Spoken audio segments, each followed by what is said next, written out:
స్వామి సామాజిక స్పృహ కలిగి ఉండాలి.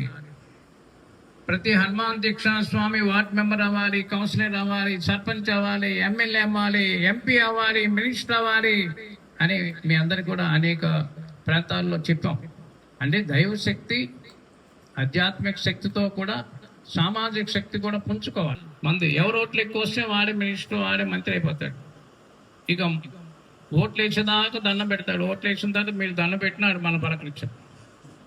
గుర్తుపెట్టుకోండి, మనకి ఏ పార్టీలతో సంబంధం లేదు. హనుమత్ దీక్షా పీఠానికి ఏ పార్టీలతో మన సంబంధం లేదు, ఏ కులాలతో మన సంబంధం లేదు, ఏ మతాలతో సంబంధం లేదు, ఇస్లాం మతాలతో సంబంధం లేదు, క్రిస్టియన్తో సంబంధం లేదు, ఎవరికి వ్యతిరేకం కాదు. గుర్తుపెట్టుకోండి, ఏ మతానికి, ఏ కులానికి, ఏ పార్టీలకు వ్యతిరేకం కాదు.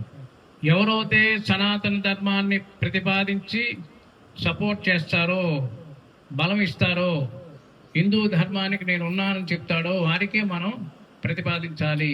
అది గుర్తుపెట్టుకోండి.